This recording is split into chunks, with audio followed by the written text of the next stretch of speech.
Welcome, everyone. My name is Maureen Martin, and I'm the Programs Continuum Coordinator for CAN-DO Multiple Sclerosis. I want to thank you for acting on the belief that you are more than your MS by attending tonight's webinar, Healthy Eating and Nutrition with Baldwin Sanders. I want to start by talking a little bit about CAN-DO MS. CAN-DO Multiple Sclerosis, formerly the Hugo Center for Multiple Sclerosis, is an innovative provider of lifestyle empowerment programs for people with MS and their support partners. We are the start of a whole new way of thinking about and living with MS. I'm a national nonprofit organization.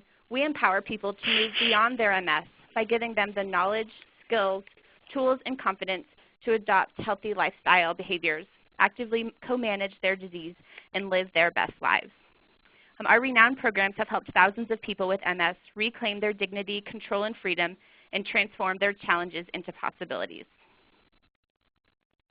CAN-DO MS recently launched our new website, www.mscando.org. Please visit our new site where you can register for upcoming webinars and listen to archived webinars. Check out our upcoming CAN-DO MS lifestyle empowerment programs, share your CAN-DO promise, and learn ways you can contribute to or get involved with CAN-DO MS. Just a few housekeeping items before we get started.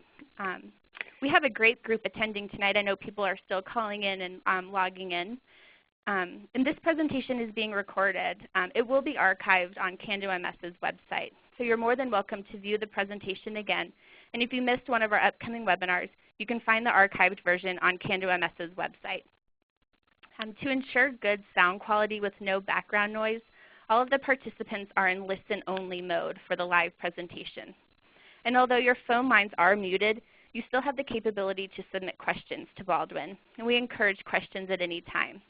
So feel free to type your questions using the chat feature located on the left of your computer screen. So you should see a box on the left side of your computer screen that says chat. So to submit a question, just type in the small box that says Chat with Presenters. Baldwin will address as many questions as time will allow at the end of this presentation. So the job of the live participants tonight is to, number one, submit your questions.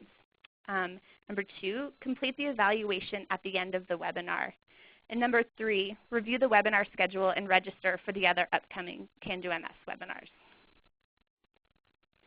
We would like to thank Novartis Pharmaceutical Companies. The CAN-DO MS webinar series is sponsored by an educational grant from Novartis Pharmaceutical Companies. And we have a great speaker tonight to talk about healthy eating and nutrition. Baldwin Sanders teaches nutrition and food science at Western Carolina University, and she's been associated with CAN-DO Multiple Sclerosis for about 15 years. So before we get started with tonight's presentation, let's do a quick survey to see who's on the webinar with us today. So you should see on your screen a survey, and the question asks, please tell us about yourself. Are you a person living with MS, a support partner, a healthcare professional, or other? We'll wait just a minute or so to let everyone have the chance to log in and submit their answers to the poll.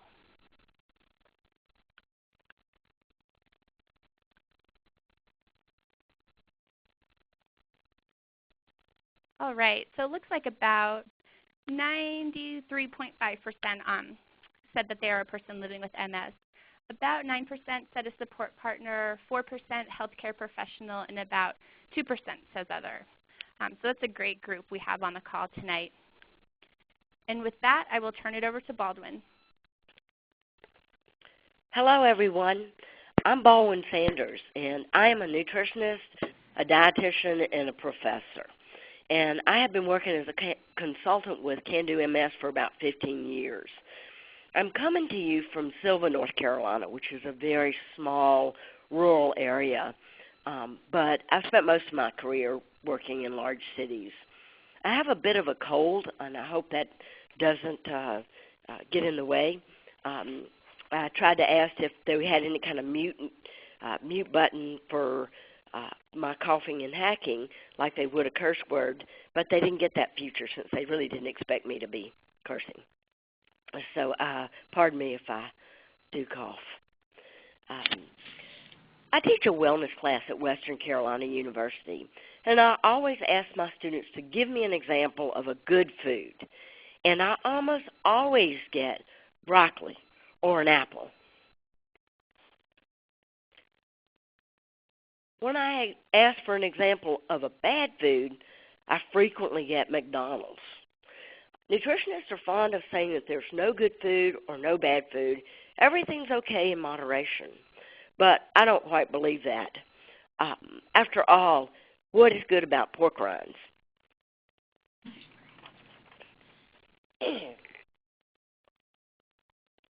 So most of us have some concept of what good nutrition is. We've heard from our parents, an apple a day keeps the doctor away, or eat your carrot so you can see in the dark. But first I want to tell you one thing. We do know a lot about nutrition, but we still haven't discovered a definitive diet for MS. Each one of these books offers something, but in my opinion, they are way too limiting and cut way too much out of the diet without solid proof of their benefits. So we have a good idea of what nutrition is, or what good nutrition is. So why don't we eat better? I believe it's because we live in a toxic food environment. It's so convenient to eat out, and certainly a lot less work. Then you don't have to clean up. With MS, fatigue is an issue, so it's very easy to rely on convenience foods. And there's foods on every corner. It's so easily accessible. And the food that's out there, well, excuse me, we introduced fried Twinkies and fried Oreos at state fairs. What could be worse? Well, the latest in fair food is cheeseburgers with Krispy Kreme donuts.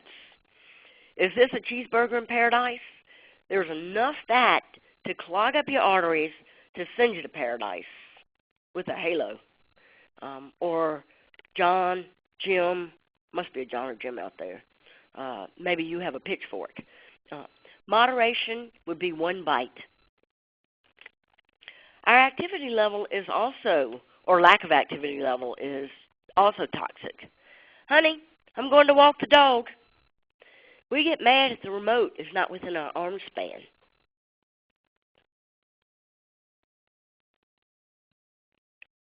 Look at this. Pop-Tart brags about being made with real fruit. Do you think that there's a whole strawberry in this fruit filling? If you read the ingredient labels right here, salt comes before fruit on the ingredients label. It's very highly processed food. Pop-Tarts are evil. That's what I tell my students. Now, it's not easy to follow a healthy diet today. It's not automatic. You really have to put some work into it.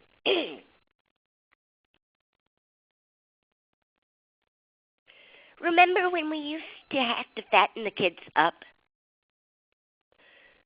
You really have to go out of your way. We have to make a plan. Dietary practices today include fast food consumption makes up 35 to 40% of the average family's food budget. Soft drink consumption accounts for 13% of the average child's daily intake. 20 ounces of soda a day puts on 20 to 25 pounds a year. Americans are now consuming 300 calories more than they were 15 years ago. So we have to make a plan, make a list, engineer our environment to eat healthy. I can't just go to a buffet because if I do, I just saddle up to the feeding trough and eat my way through to make sure I'm getting my $6.99 worth of food. I also can't keep ice cream around the house because if I'm tired, it will become dinner. And so I have to engineer my environment to make sure that I eat well. I love the new Can Do MS mantra. I am, I can, I will. It's strong and it's powerful. When it first came out, I was talking to a coworker saying that, don't you just love the new mantra? I am, I can, I do. And she was quick to point out to me that I was not getting married, that it was not I do, but I am, I can, I will. Well, I have another mantra for you. It's 5, 4, 3, 2, 1, almost none. Sounds more like a football cheer or a blast off. But I'm going to go over what it means. Then I'm going to talk about ways to incorporate some of these things into your diet and lifestyle.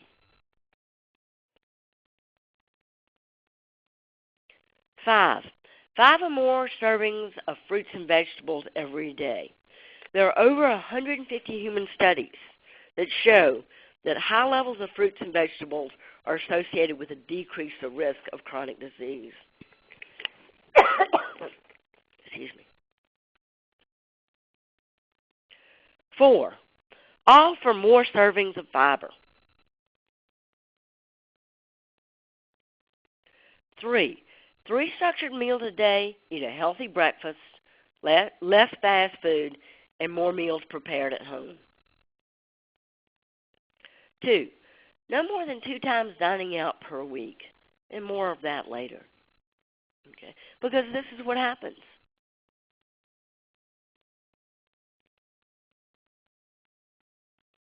1, 1 portion size.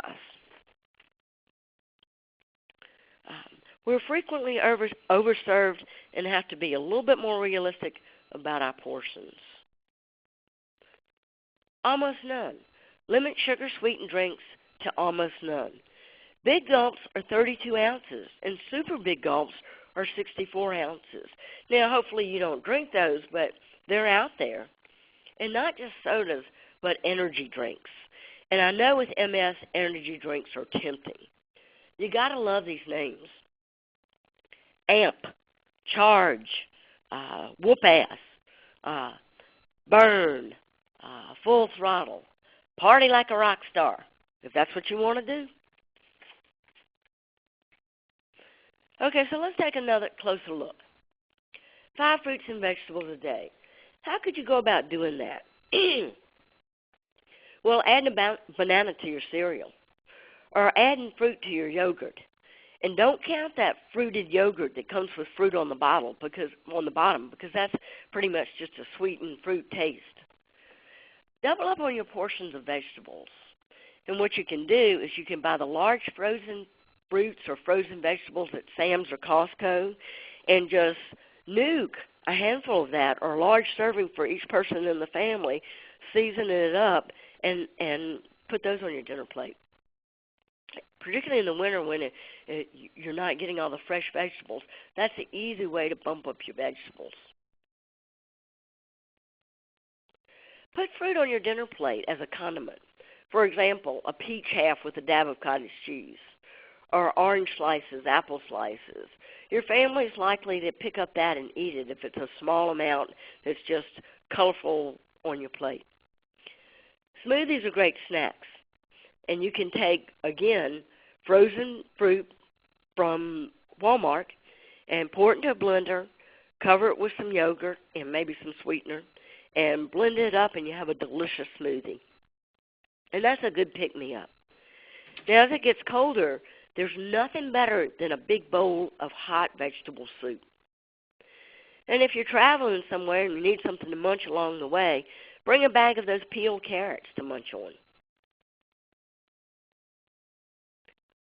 Now, what 5 fruits and vegetables will do for you is it will provide 10 to 15 grams of fiber, high potassium, vitamin A, vitamin C, folates, antioxidants, phytochemicals, which are plant chemicals that we haven't quantified but are very beneficial in decreasing your risk of diseases. And all of these things can lower your risk of chronic diseases like cancer and heart disease. 4 more fiber. Now, when I do nutritional counseling at the Can Do MS, I frequently find that constipation is a problem. Now, it may be to low fluid intake or MS related, but I'm going to tell you, and I'm not running for political office, but all of America is constipated. We get way too little fiber. We eat a lot of processed foods, which is one of the reasons why I think Pop-Tart's evil. But so we can start getting more fiber in our diet. To do that, choose a breakfast cereal that has at least 5 grams of fiber per serving, such as Raisin Bran. Or you can use some of the extreme fiber cereals like Kashi Goleen, Fiber One, or All Bran. And these may have too much fiber for you to start off with, but you can add a tablespoon or 2 tablespoons of these cereals to your regular favorite cereal, or even to your yogurt, and you can work up until you're eating a half a cup.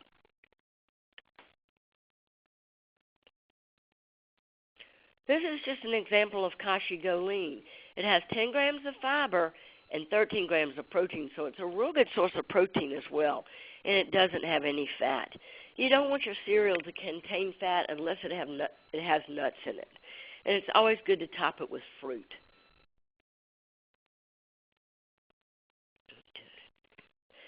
Now, don't go for these dirty tricks. These cereals say that they're whole grains, but they only contain 1 gram of fiber per serving, and you need at least 25 to 35 grams of fiber. How do they get away with making these claims? This cereal is basically candy.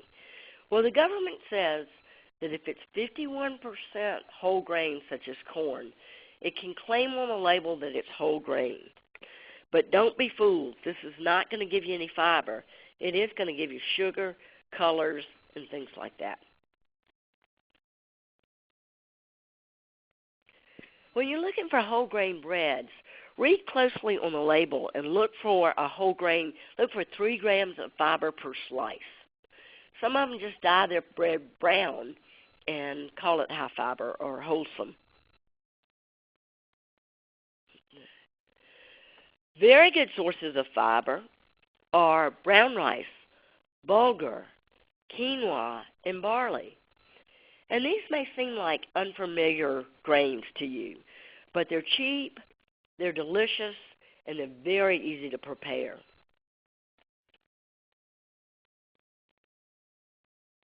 Excuse me for a second.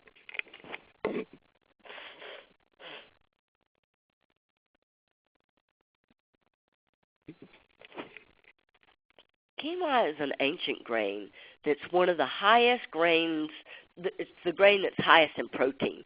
It's loaded in fiber and it's loaded in iron. And it cooks up in less than 15 minutes. It's easy to take to work as a quinoa salad. And it's great as a side dish, as a quinoa pilaf. And there are thousands of recipes on the internet for quick cooking quinoa. Quinoa also has the advantage in that it's gluten-free. And even though it seems like a foreign or unfamiliar food, I can even purchase it now in Sylva, North Carolina.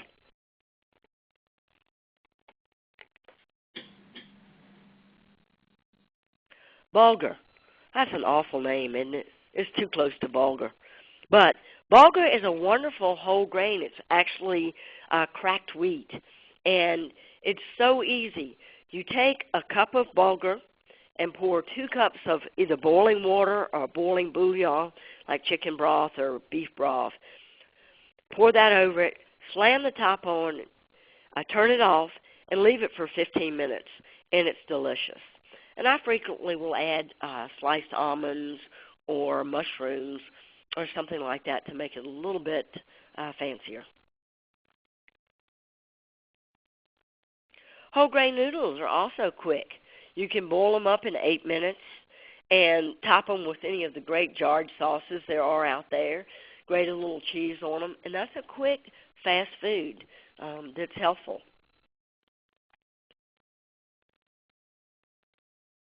Now this chart just tells you a little bit about cooking whole grains. And you'll see that barley and brown rice actually take a good bit of time. But I bought a rice cooker at Walmart a few years back for about $8. And so I just plug it in, pour the fluid over the grain, and click it on, and leave it for 45 to 60 minutes, and it's perfect. So rice cooker makes these grains very easy to cook. Again, bulgur and quinoa, 1 cup of grain to 2 cups of boiling water, will cook up in 12 to 15 minutes. Now, I'm not that familiar with millet. I use it, I throw it in my pancake mixes, and it gives a nice crunch. But I haven't used it, cooked it up as a grain. But try these others.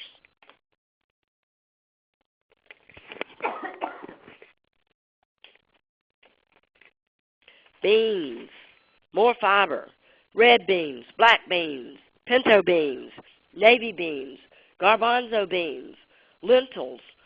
All these beans have 8 grams or more fiber per half a cup. They have no fat, they're inexpensive, and they're delicious.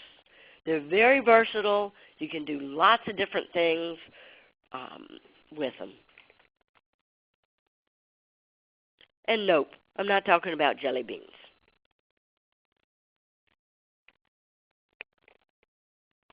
Again, there are many recipes out there on the internet that you can use. Now this is actually barley soup, so it's really not a bean dish. But black-eyed peas, this is a navy bean soup.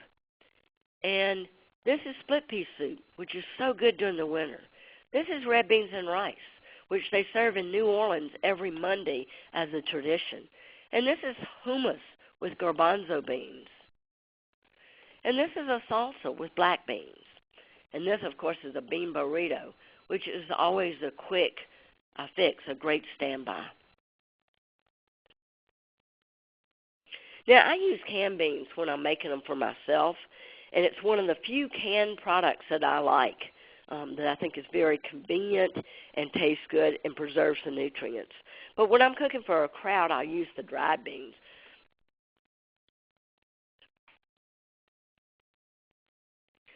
What whole grains and beans do for you is they add a lot of fiber. And fiber prevents constipation, and it prevents diverticulosis, and possibly even colon cancer. Now, diverticulosis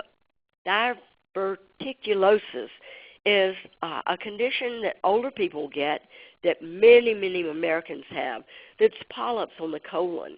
And these polyps can get inflamed and turn into diverticulitis, which means a hospital visit, pain, and antibiotics. Whole grains add lots of B vitamins and micronutrients like chromium. In white flour and white grains, the micronutrients and the B vitamins have been stripped off. Now, the B vitamins are added back, but a lot of the micronutrients are not. So whole grains will give you a lot more nutrients. High-fiber diet can also help lower your cholesterol, and it slows down the uptake of glucose.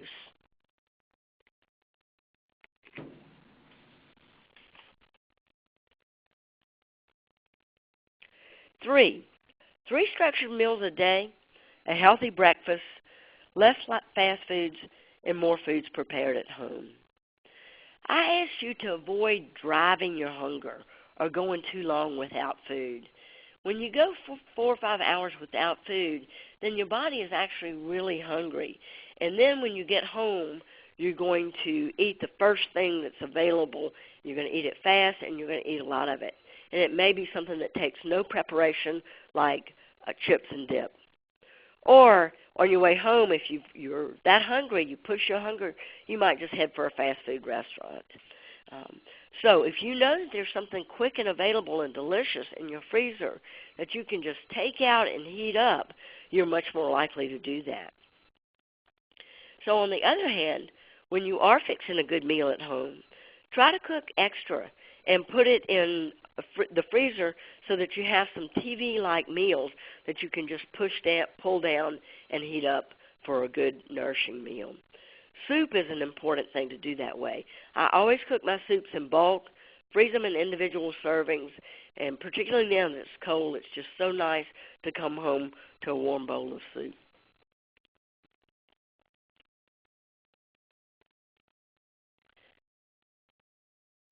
Michael Pollan is a journalist who writes a lot about food, and I'm very fond of him.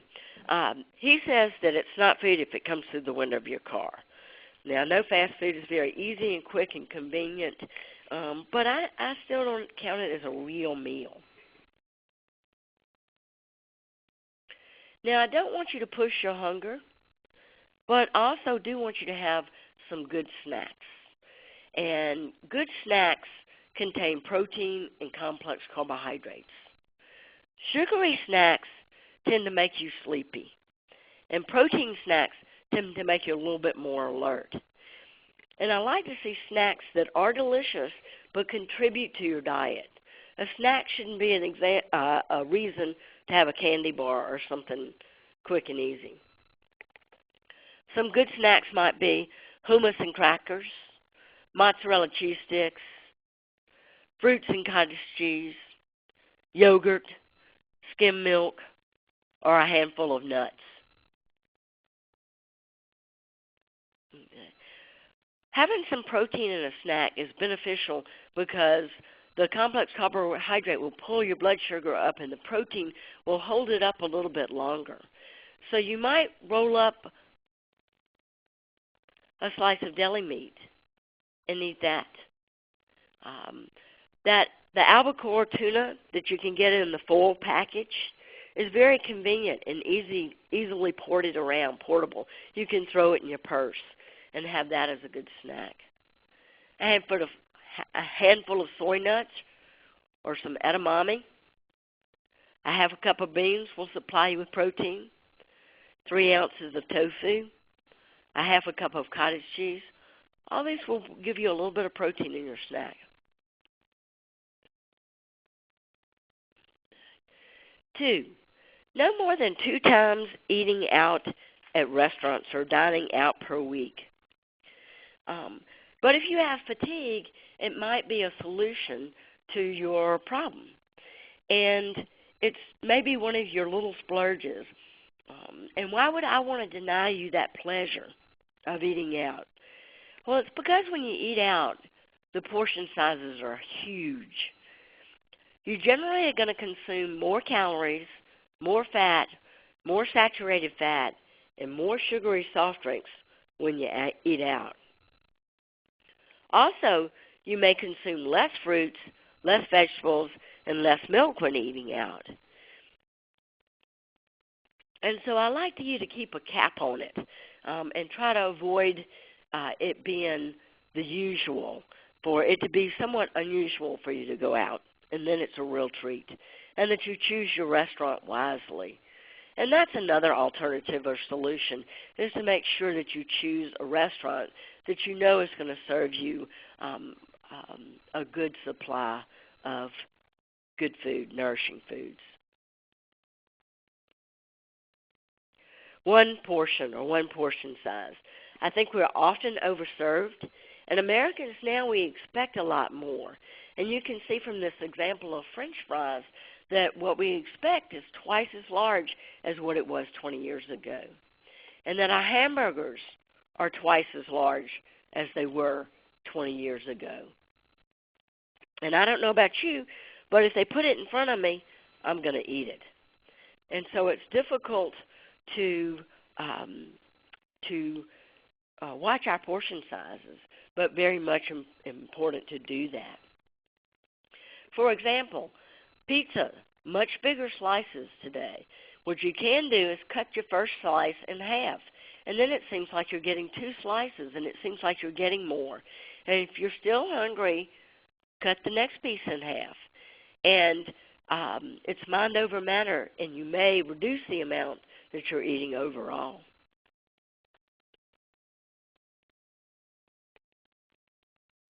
Almost none. Limit sugar to sweetened beverages, sodas, even juices, to almost none.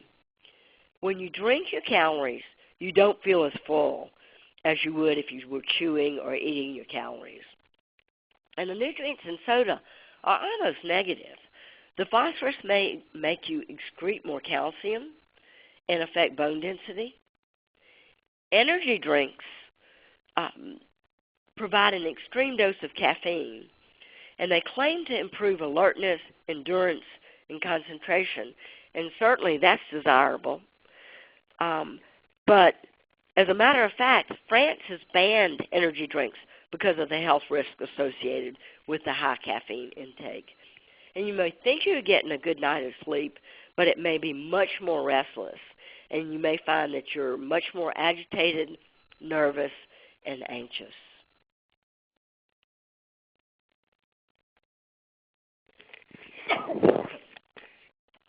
So 5, 4, 3, 2, 1, almost none.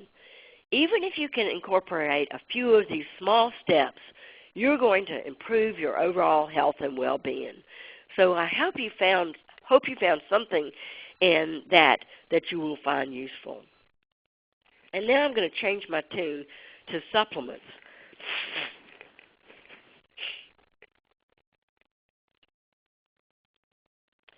Beware of the supplement industry. It is unregulated. There's nobody like the Food and Drug Administration that approves of our food. There's no industry that oversees the supplement industry. And so if it says there's 30 milligrams of something, of vitamin M in there, then there's nothing that checks to make sure that there's 30 milligrams of vitamin M in that supplement. And look at this supplement, ICE. It claims to be a superfood, and look what all it can do for you. It says, I lost 60 pounds in 3 months. Just think, if some of y'all took this in 6 months, you wouldn't even be here.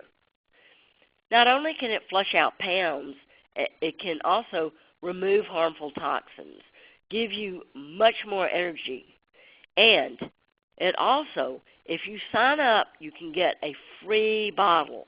But do you know what happens when you try this feature where you get a free bottle?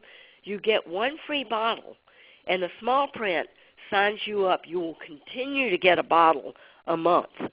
And then in about 4 or 5 months, they'll send you a large bill for the supplement that they've been sending you. So be careful about trying one for free.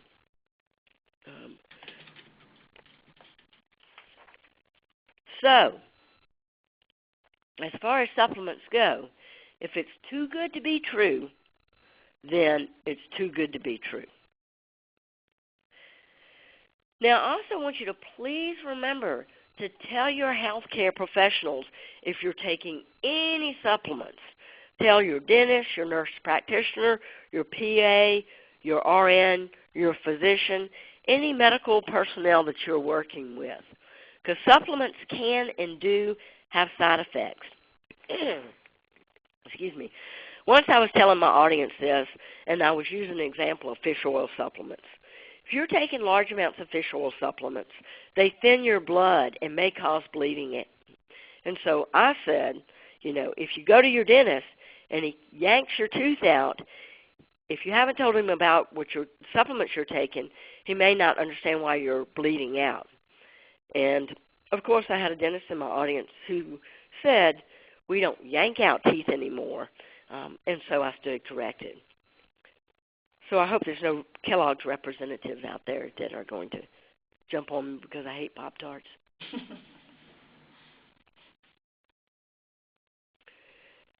Now, the good news is what's good for your heart is good for your MS. And the American Heart Association recommends that you eat 1 to 2 grams, that you eat fish twice a week, and that supplies you about 1 to 2 grams of omega-3 fatty acids.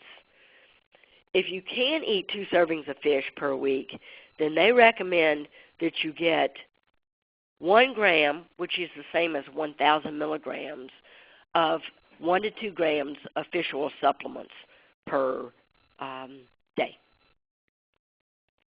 And the reason for that is these omega-3 fatty acids in the fish oils are anti-inflammatory, they're antithrombotic, they're hypolipidemic, and they have vasodilatory properties. And what that means is that it can lower your triglycerides and raise your good cholesterol. It can improve your blood circulation, reduce clotting, and lowers your blood pressure.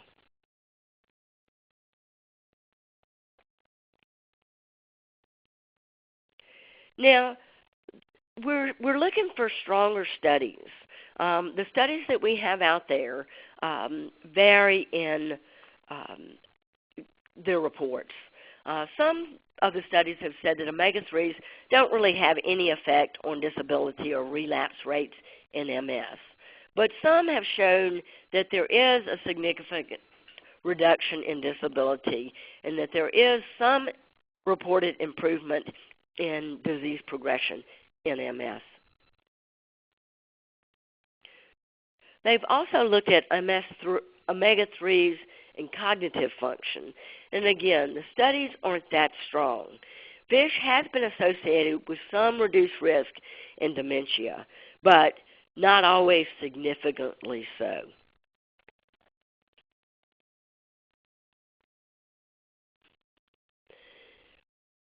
I still recommend 1 to 2 grams of omega-3 fatty acid supplements per day.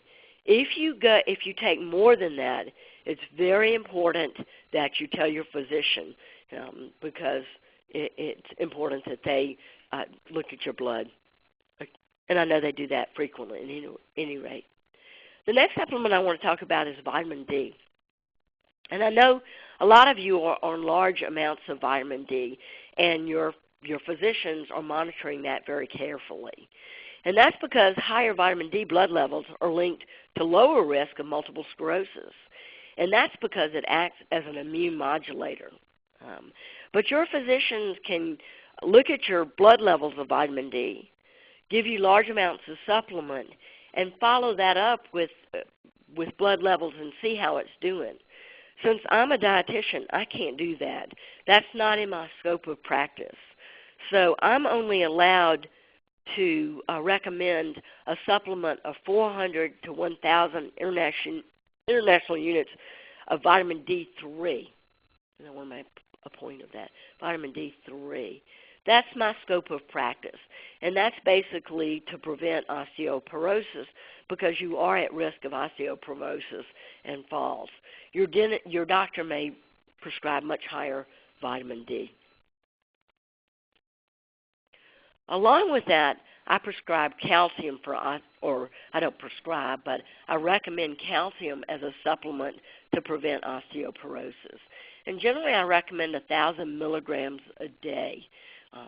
I take a calcium carbonate because I like the little chocolate chews, and they provide about 500 milligrams of calcium and vitamin D along together. And I keep a candy dish of those on my desk, and I pop a couple of them down per day. Calcium citrate is a very good source of calcium, but it's much larger pills. Now, for more information on supplements, Consumer Reports took a look in September of 2010. So this is a recent Consumers Report that goes over the 12 most dangerous supplements and also the ones that are worth thinking about trying. So I recommend this as more information on the best and worst multivitamins out there. And I think you'll find it very helpful. And the one thing I do want to mention is that they mentioned that fish oils are fairly safe. I know some people are concerned about mercury contamination, but they've tested the fish oil supplements, and they do not contain mercury.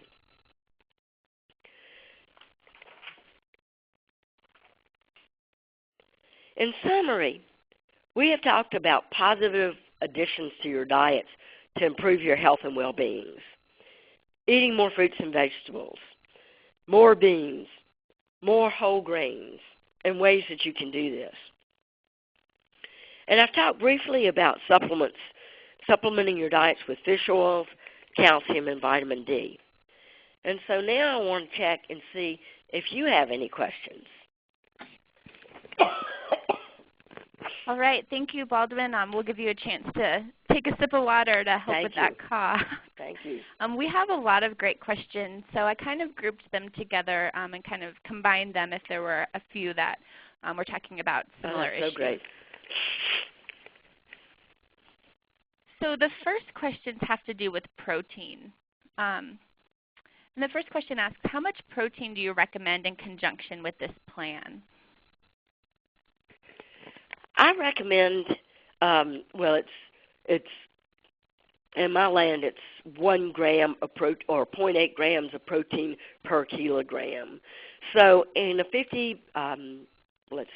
100 pound person, that's about 45 grams of protein.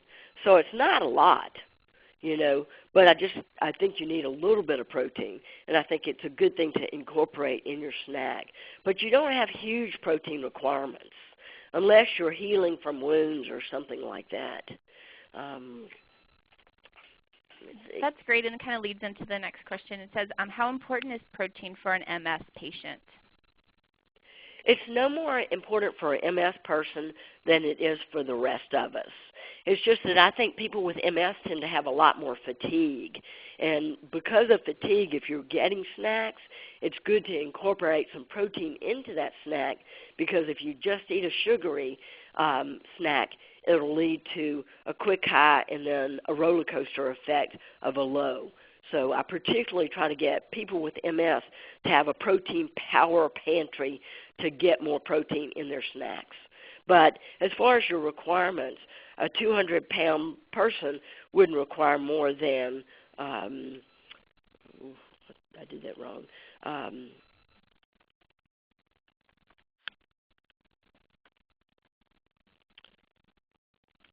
My calculator's not functioning, but less than 100 grams of protein for a 200-pound man. Per day? Yes, per day. Great. Thank you. We had a couple questions. I'll just kind of combine them in one. What do you think about diet soft drinks and aspartame? I don't think they have any relation to MS. So, I don't think it's, for a while they were saying, you could see anything on the internet. Neurologists were claiming that aspartame contributed to MS. I don't believe that's true. I think all the science disproves that. I'm not a real fan of those diet drinks or soft drinks just because of the phosphorus content, and I'd much rather see people drink water rather than rely on soft drinks. But, again, I'm not an all or none person. If that's your least of evils, I just would limit it to not excess. And I would say definitely no more than 1 diet drink a day. Or I can't recommend soft drinks. I just can't. Okay, that's great. And one person had a question about the 5 fruits and vegetables. Is that 5 fruits and 5 vegetables, or kind of 5, a combination of the 2? It's a combination of the 2. But that's a good question, because if you hate vegetables, eating 5 fruits will help compensate. But it's 5 altogether. Now, certainly more would be even better, but I'm just trying to get people up to 5, not between both of them. Okay, great. And here's a question about some fiber. How do you know if you're getting too much fiber or enough? I rarely see too much fiber. I've seen one case of it. And if you get too much fiber, then you can waste some minerals, meaning that you can carry off some calcium and zinc and some things like that. But generally you have to have over 50 grams a day to cause that kind of damage. And Americans usually don't get anywhere close to that. But I would say if you were having, to run to the bathroom, then you might be getting too much. And that's why I recommend a slow build up. And that's why I don't say, I say don't just get a big old bowl of all bran.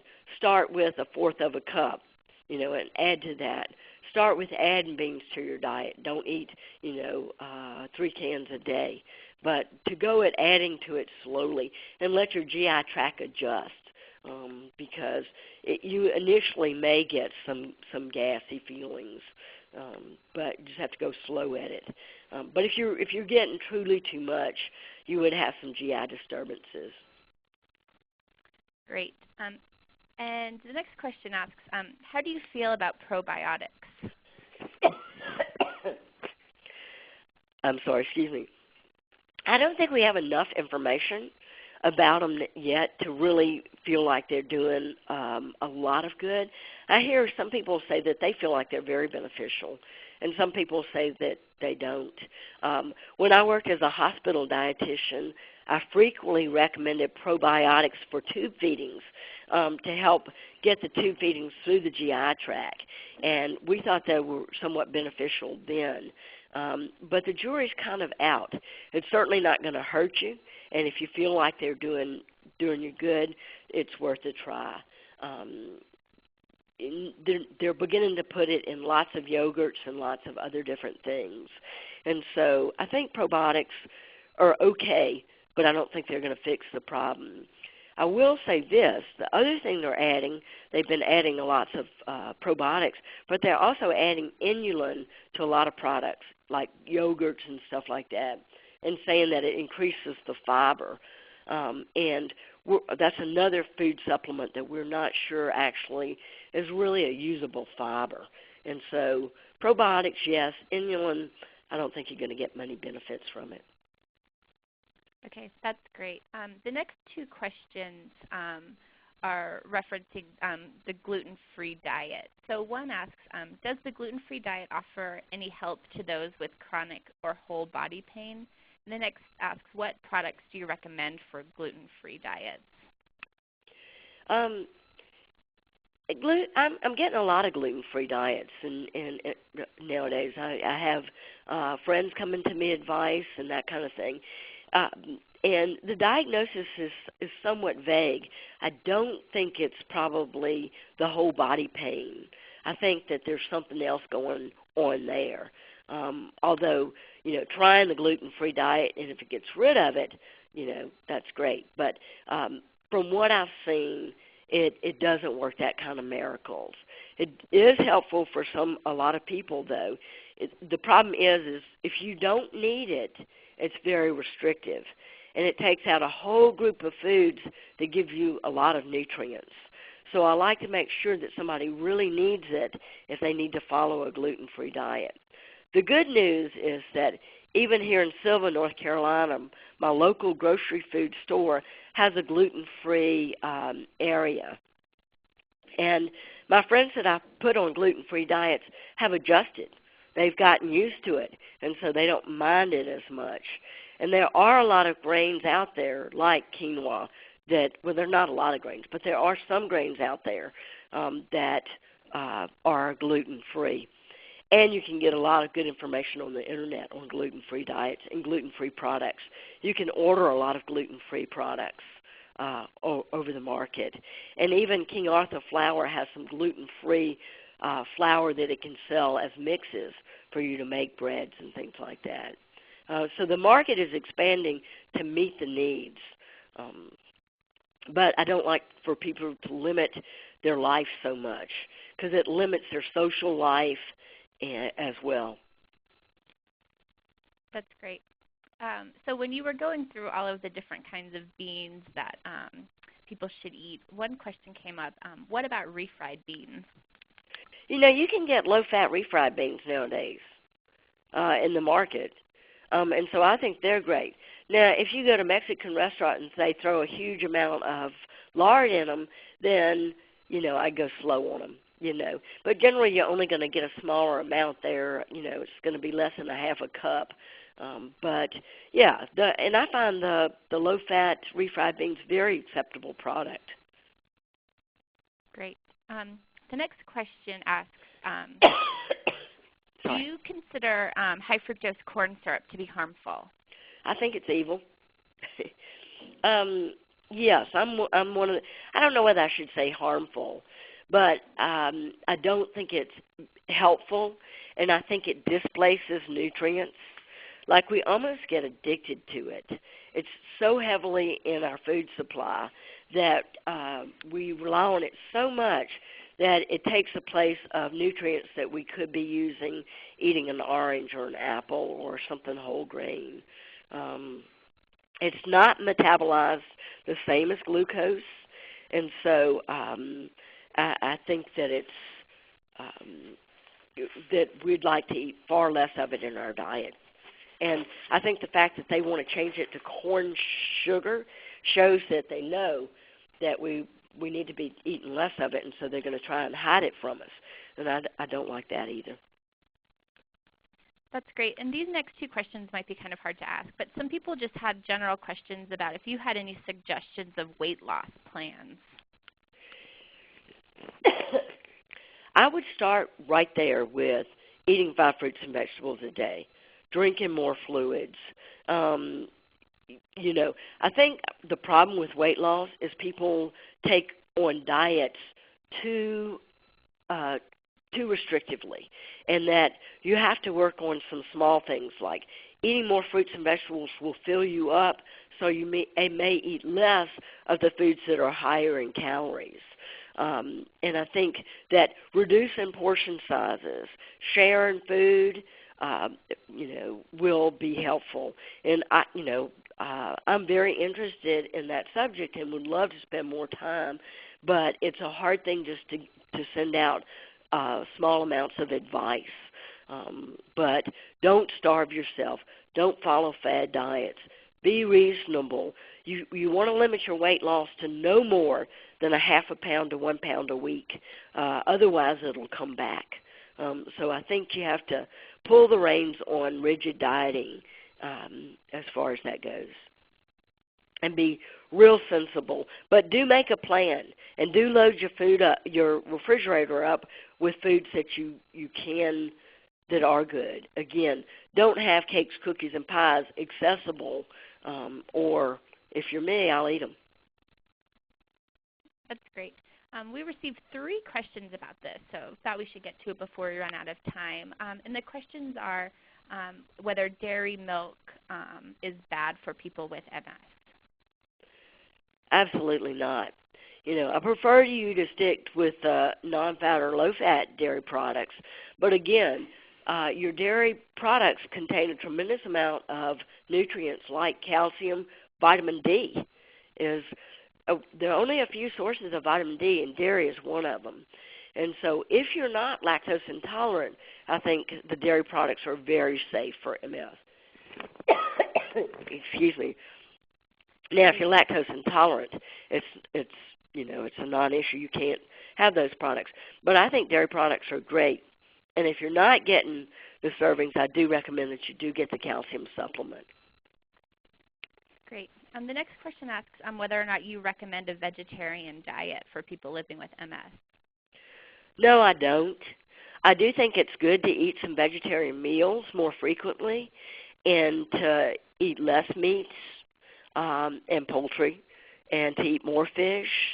But I don't think you have to follow, like I said, I'm really not for rigid dieting. And so I like to say I'll eat just about anything except for Pop-Tarts. But so I'll eat anything. But I don't eat very much meat, and I don't eat very much, even chicken. So I rely more on vegetarian foods myself. But I don't see any reason why that because of your MS you should go on a vegetarian diet. But I do think to explore the food world, it's kind of fun to have some vegetarian meals. That's great. Here's an interesting question. This person asks, should I be eating differently or supplementing with something when I'm being treated with high doses of steroids? Now, that's a tough one.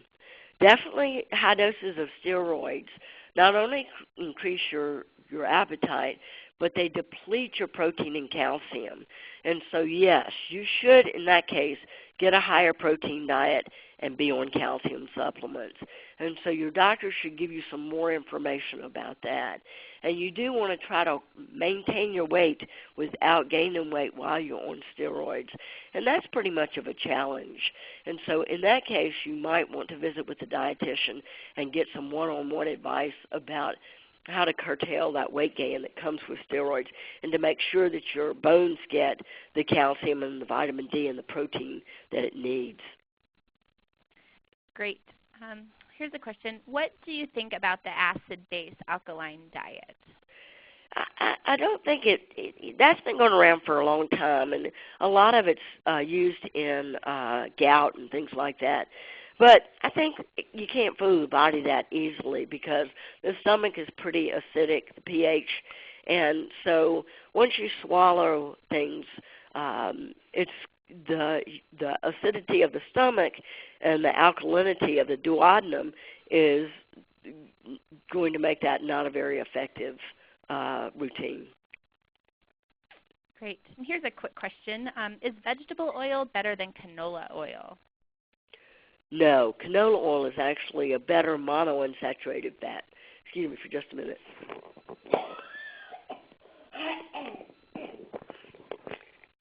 Your monounsaturated are better. Now, the polyunsaturated fats that are good for you are those that contain the fish oils in them. And so I prefer you to use, as far as having the bottles in your house, to use as oil, canola, and olive oil. Great. And this is the last question we have time for tonight. It's a good way to end. Can you recommend any good ready-made foods? Yes. I think the frozen fruits and vegetables are great and easy. And I even like now, I'm sorry, but the linguisines are just not enough for me to eat.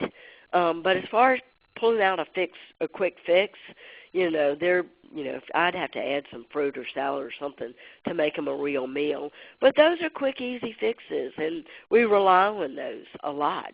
And so I think there are some good things. Reading the label is beneficial, and try to watch the fat and the caloric content if that's an issue with you. But yes, there's some good things out there. Well, that's great, and thank you so much, Baldwin. Is there any kind of closing words you'd like to say before we wrap this up? It's just been a pleasure to hear all these good questions, and I thank everybody for listening and pay attention, particularly with my hoarse throat. That's great. Thank you, guys. Yeah, thank you, Baldwin. And a big thanks to all the participants who joined us and asked questions for this webinar. We had a great turnout, and we're excited about the December 14th webinar, Relationships and Communication with Roz Cobb. She's wonderful. She's wonderful. And you can register for this webinar at our website, www.mscando.org. And for those participating tonight live, as soon as the presentation is over, you will see a survey appear on your screen. So please take a moment to complete the survey and help us continue to improve this webinar series. And we value your feedback and input. So thanks again, and have a great night. Thank you. Thank you. Please stand by.